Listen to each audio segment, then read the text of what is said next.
Danny, very different question for you. We're going to have, barring something extraordinary and completely unexpected, we're going to have a change of government in the UK this week.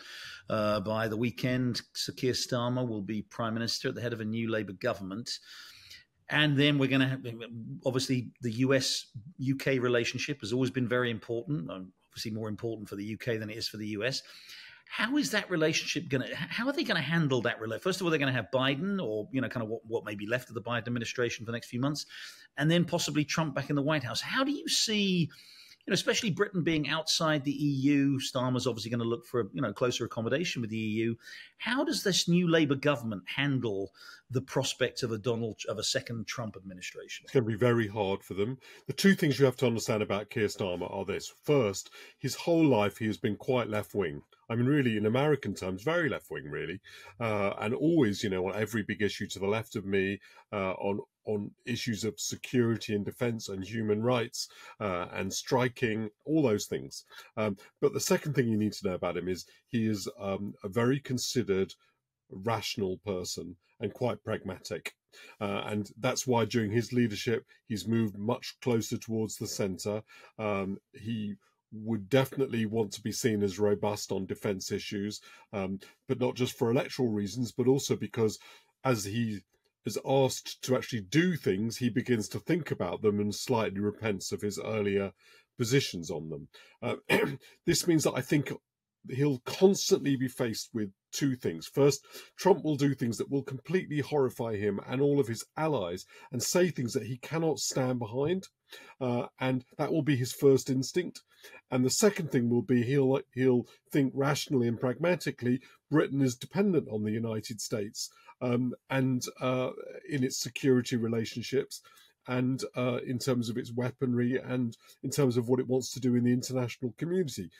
He is going to find this all very, very difficult. I think it'll be one of the most difficult aspects of his premiership. But to be fair, I think Trump being re-elected would be a problem for any president, and you were asking the question, will he be? And I was going to answer you, I'm not an actuary and I'm not a policeman, so how do I know? Greg, final question for you. Give us the global perspective here. There was a lot of commentary after that debate here last week that the rest of the world must be looking on America, especially America's adversaries, China in particular, but Russia. Just me looking at America and thinking, rubbing their hands in glee and thinking, oh my God, it's led by a man who can't finish a sentence and doesn't know where he is, and he looks like he's going to be defeated by a man who, has been certainly been erratic in the past, and the country on top of all of that is deeply, deeply divided.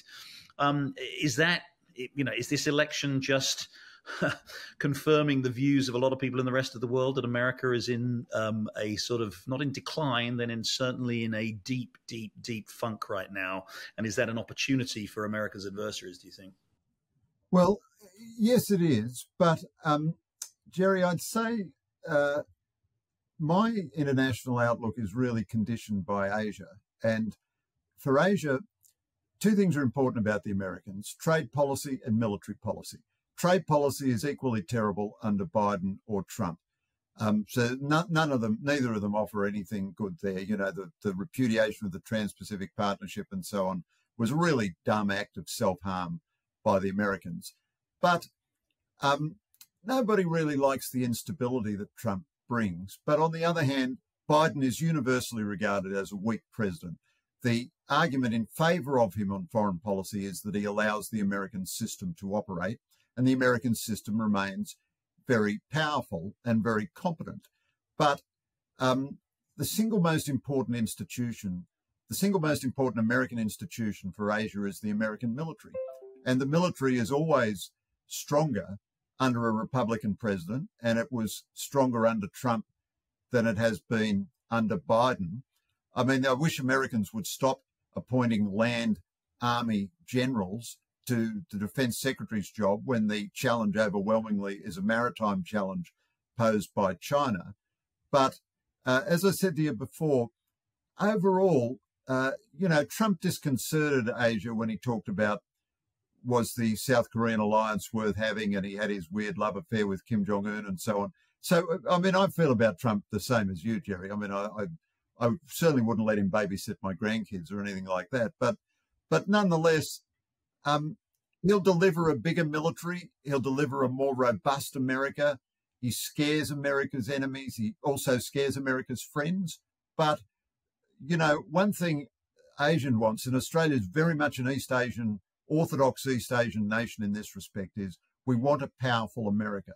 And America's divisions at the moment are depressing, but I think the overall judgment in Asia would be America is likely to be more powerful under Trump than it is under Biden. So the Chinese would be happy for Biden to be re-elected, but everyone else in Asia, I think, will kind of think, yeah, well, Trump, you know, he's bombastic, he has mistresses, he makes money out of real estate.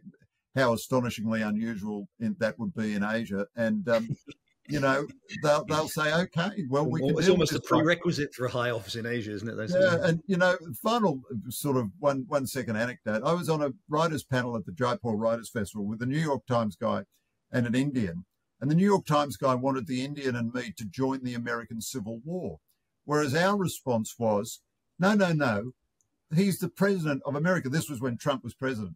He's the president of America. We have important national interests to prosecute.